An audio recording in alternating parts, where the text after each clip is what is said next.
My sister blew her inheritance on luxury, then tried to sue me for mine to save her husband, but the court exposed her lies. I've spent lots of time scrolling through Reddit, reading stories and thinking, that could never happen to me. But now, with everything that's gone down, I feel like my story deserves to be here. It's a mess. Here it goes. Growing up, Maddie always acted like she ran the show. She's 27 now, married to this dude, Jason, who's basically her arrogance in male form. Meanwhile, I'm 17 and finishing high school, living with Aunt Susan after Dad passed away because Maddie's too busy throwing tantrums to deal with real life. Oh, and Maddie and Aunt Susan, they've never gotten along. They've been enemies since, forever. To explain this properly, Maddie's a control freak. She's the kind of person who loves being in control. When we were kids, she'd take over everything. Game night, Maddie had to pick the game. Movie night, it had to be Maddie's favorite movie. And if she didn't get her way, cue the world's most passive-aggressive tantrum. It worked most of the time, except with Aunt Susan. Aunt Susan didn't play Maddie's games, and Maddie hated that. I still remember this one time when we were younger. Dad was sick, and Aunt Susan came over to help out.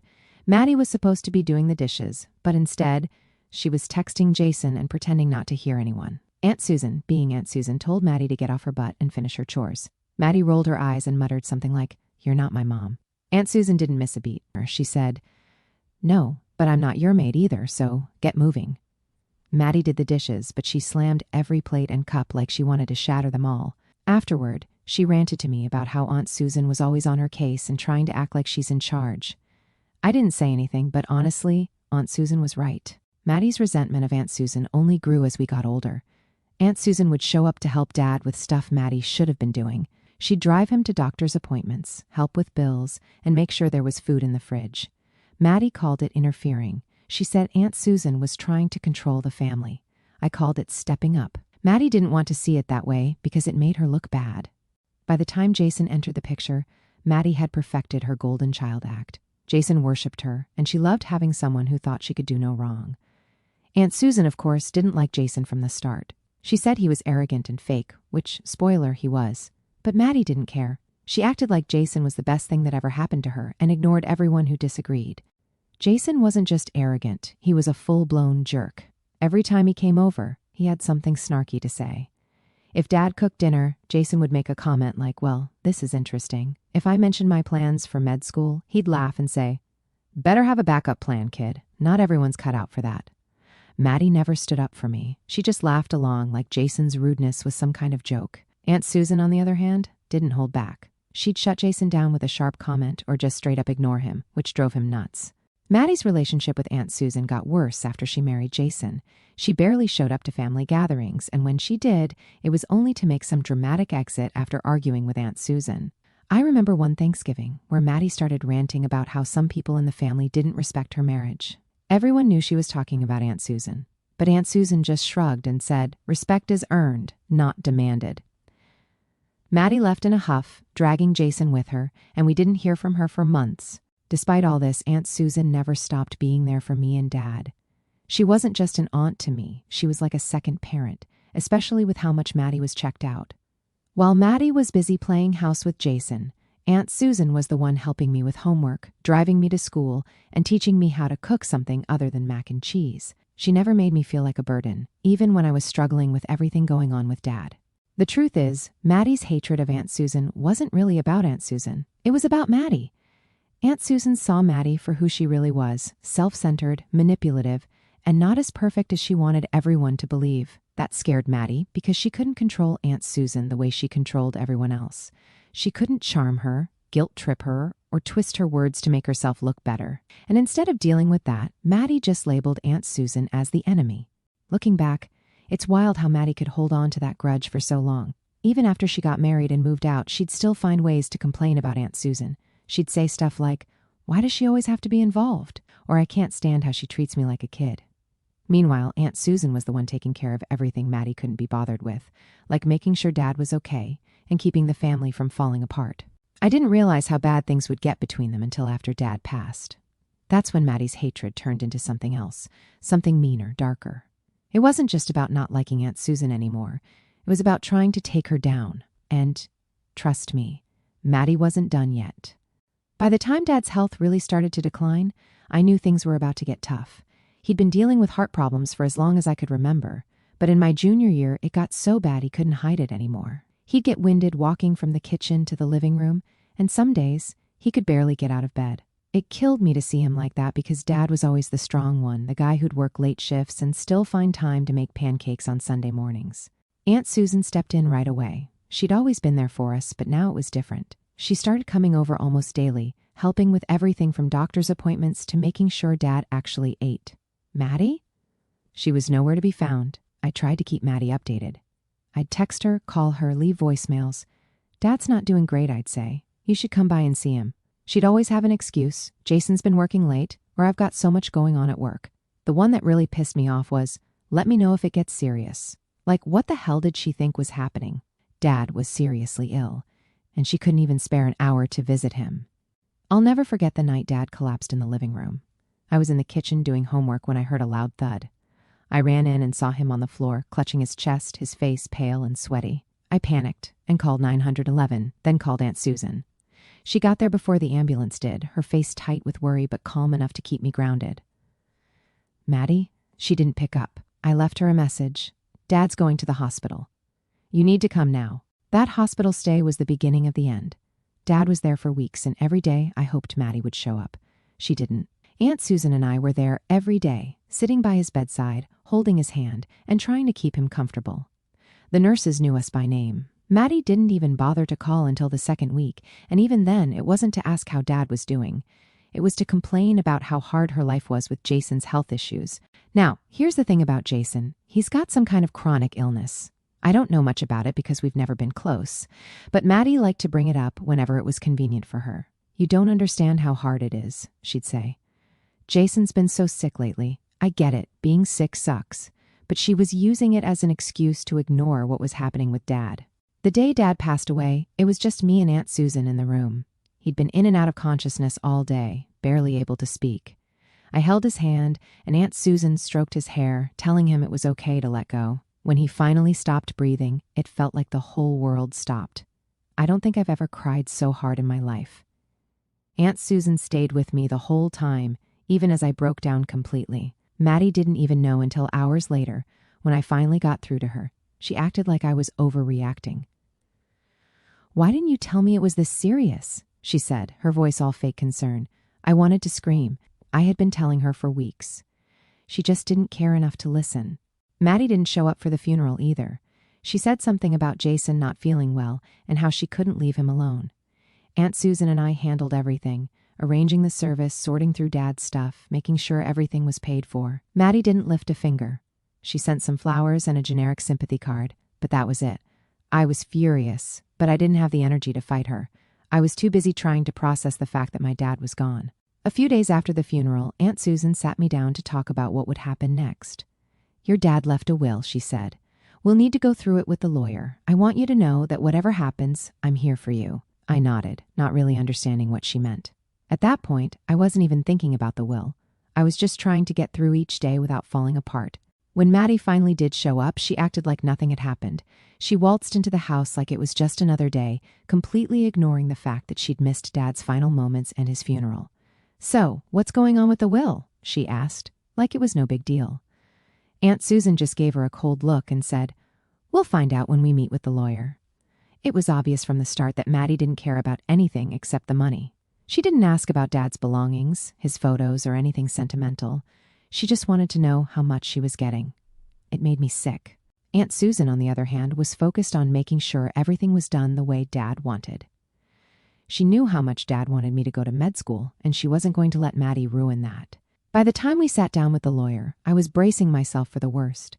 Maddie had already made it clear that she didn't think Aunt Susan had any right to be involved, but Dad's will said otherwise. Maddie and I were each getting half of the inheritance, but since I wasn't 18 yet, Aunt Susan was named custodian of my share. Maddie's face when she heard that? Pure rage. She didn't say anything right then, but I could tell she was fuming. After the meeting, Maddie pulled me aside. You know Aunt Susan doesn't really understand us, right? She said, her voice all sweet and fake. She's always been kind of cold, but we're family, and family should stick together. If you ever need help with the inheritance, just let me know. I didn't say anything, but I knew exactly what she was doing. She was trying to get me on her side because she couldn't stand that Aunt Susan was in charge. Aunt Susan wasn't having any of it. Later that day, she sat me down and said, I know Maddie's going to try to manipulate you. Don't let her. This money is for your future, and your dad trusted me to protect it. I'm not going to let her take that away from you. I didn't fully understand what Aunt Susan meant at the time, but I trusted her. And thank God I did, because Maddie was about to turn this whole thing into a nightmare.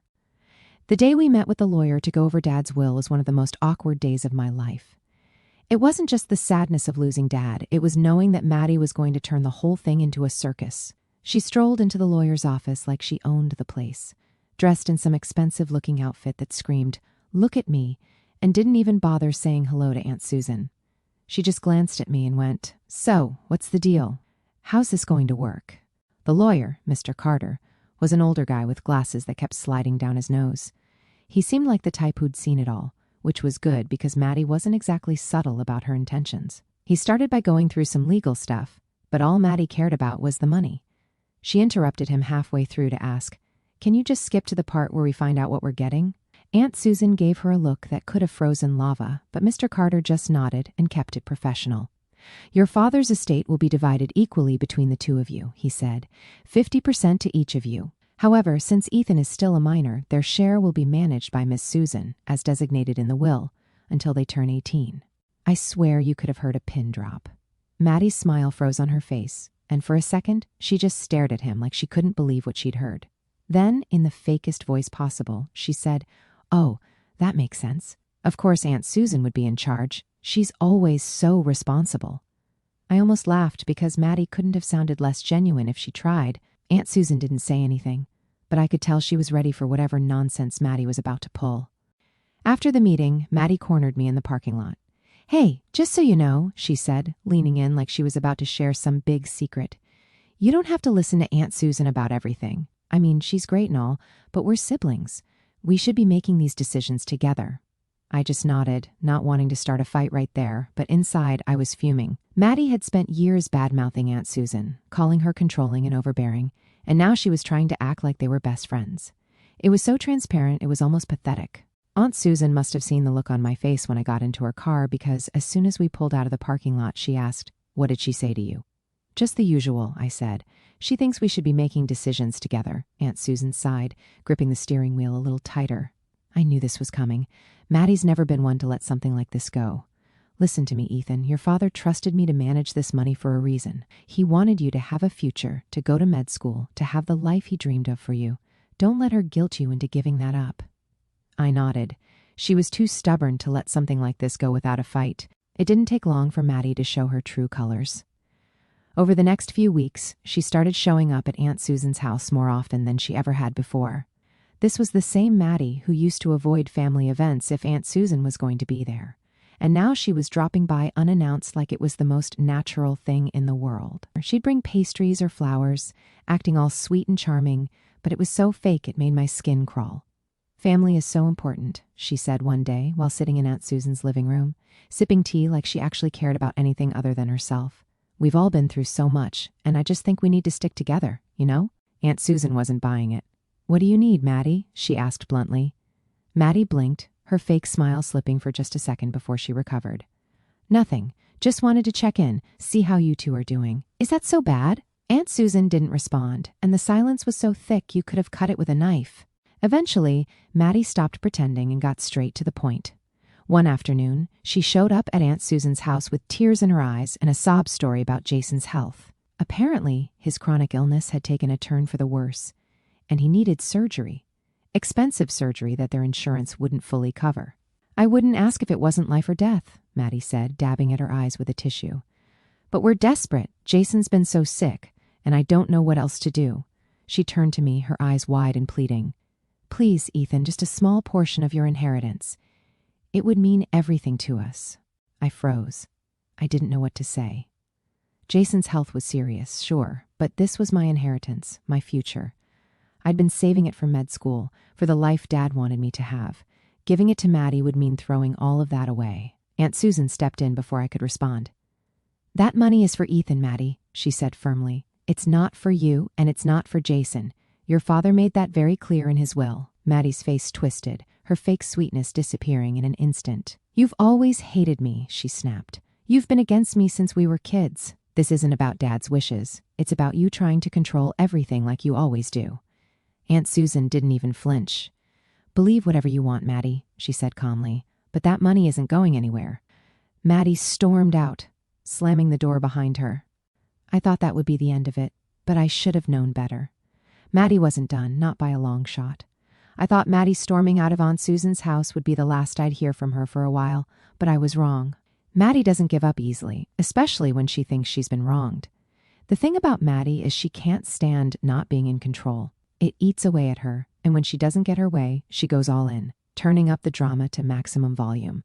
What I didn't expect was how far she'd take things. It started small, like it always does with Maddie. She sent me a couple of texts the day after she left Aunt Susan's, acting all calm and reasonable. Hey, I know things got heated yesterday, she wrote. I just want you to think about what I said. Jason's surgery isn't optional. It's life or death. We're family, and I know Dad would want you to help. I ignored it at first. I didn't want to engage because I knew it wouldn't lead anywhere good. But Maddie doesn't take silence as an answer. The next day, she showed up at Aunt Susan's house again, unannounced.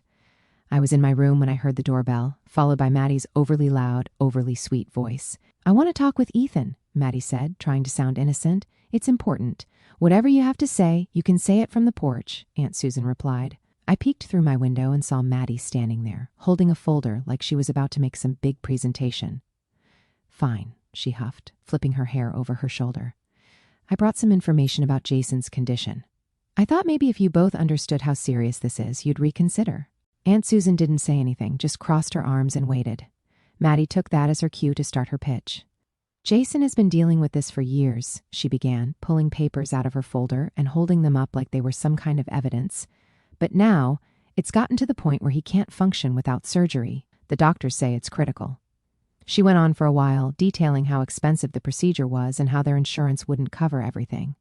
We've already put our savings into this, she said, her voice trembling, but it's not enough. I'm not asking for a handout, I'm asking for help, just a small portion of the inheritance. It's sitting there unused, and Jason doesn't have time to wait. Aunt Susan didn't budge. Maddie, I understand that this is hard for you, but your father left that money for Ethan. It's not up for discussion, she said. Maddie's face changed instantly. The fake sadness disappeared, replaced by pure anger. You're unbelievable, she snapped. How can you stand there and act like this is about Dad's wishes? You've always hated me. You're just using this as an excuse to punish me. That's enough, Aunt Susan said, her voice icy. You can leave now. Maddie didn't argue.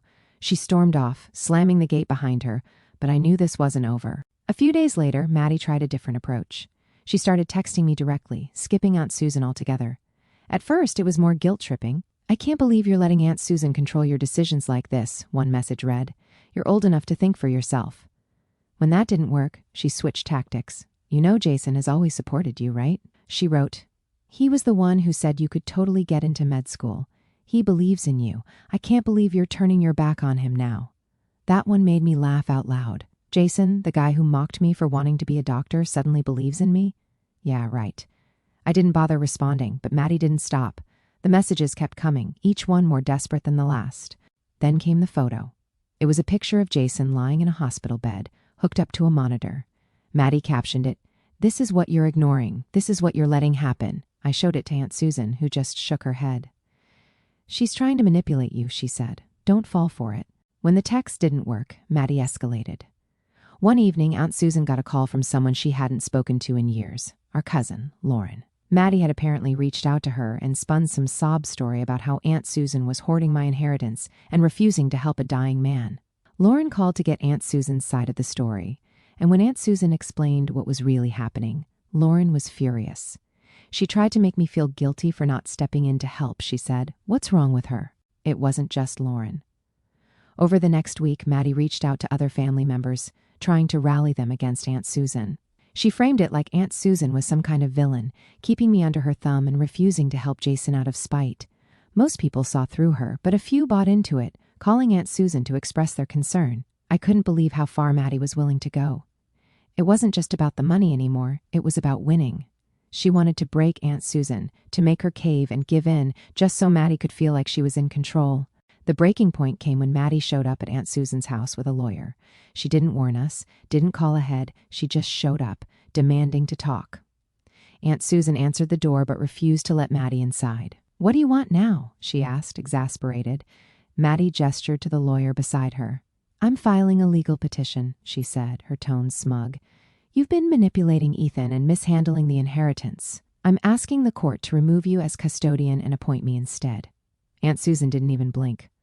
"Good luck with that," she said, slamming the door in Maddie's face. After that, it was official. Maddie wasn't just trying to guilt me into giving her the money, she was trying to take it by force. The court date was set, and Aunt Susan and I started preparing with our lawyer, Mr. Carter. Maddie thought she had the upper hand, but she didn't realize how much evidence we had against her. She'd picked the wrong fight, and she was about to find out the hard way. When the court date was set, it felt like the calm before a storm. Maddie's legal petition accused Aunt Susan of manipulating me, mishandling the inheritance, and trying to control my life for her own benefit. It was all complete nonsense, but Maddie was banking on being able to spin her story well enough to convince the court. If she succeeded, the court would appoint her as my guardian, giving her control of the inheritance until I turned 18. She wasn't asking for part of the money, she wanted all of it. Aunt Susan wasn't rattled. She'd been through enough of Maddie's games over the years to know how to stay calm under pressure. We worked closely with Mr. Carter, our lawyer, gathering every piece of evidence we could to show the truth about Maddie's motives. Maddie arrived at court with her lawyer and Jason in tow. He looked out of place, sitting in the back of the courtroom with a scowl on his face, like he'd rather be anywhere else. Maddie, on the other hand, was in her element. She walked in like she was the hero of some dramatic story, all fake confidence and exaggerated concern. Her lawyer started by painting her as the caring sister, someone who only wanted what was best for me. "My client's sole intention is to protect her brother," the lawyer said. "She is deeply concerned about the influence Miss Susan has over him and believes that the inheritance is not being managed in his best interest." I could feel my blood boiling as I listened. Maddie hadn't cared about me or Dad for years, and now she was pretending to be my savior. Aunt Susan must have noticed my clenched fists because she gave me a small nudge, silently telling me to stay calm. When it was our turn, Mr. Carter dismantled Maddie's argument piece by piece. He started with the bank records, which clearly showed that Aunt Susan hadn't touched a single cent of my inheritance. "The funds are being held in a custodial account, as outlined in the will," Mr. Carter explained. "There is no evidence of mismanagement or improper influence." Then came the part that completely flipped the narrative, Maddie's financial records. Mr. Carter had filed a request for them as part of the case, and the results were exactly what we expected. Maddie had blown through her half of the inheritance in just 6 months. There were charges for a brand new SUV, high-end kitchen appliances, luxury vacations, and countless other unnecessary expenses. It painted a clear picture of someone who was financially irresponsible and desperate. Finally, Mr. Carter presented the text messages and voicemails Maddie had sent me over the past few weeks. The court listened as her voice echoed through the room, pleading, demanding, and even threatening. "You're sitting on all this money while my husband is dying," one voicemail said. "If you don't help, you're going to regret it." The judge's expression hardened as the evidence piled up. Maddie squirmed in her seat, her confidence slipping with every passing minute. When it was my turn to speak, I stood up and took a deep breath. This was my chance to tell the truth, and I wasn't going to waste it. "Your Honor," I began, "this case isn't about protecting me or my inheritance. It's about my sister refusing to take responsibility for her own choices."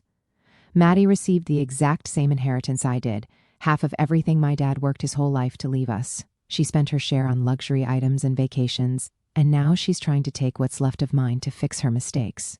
I glanced over at Maddie, who was glaring at me with a mix of anger and disbelief, but I didn't stop. Over the past few weeks, Maddie has harassed me with messages, tried to guilt me into giving her money, and even involved other family members in an attempt to pressure me. She's not here to protect me. She's here because she wants control. My aunt, on the other hand, has done nothing but support me. She's been there every step of the way, making sure I stay on track for med school and honoring my dad's wishes. If it weren't for her, I wouldn't even be here today.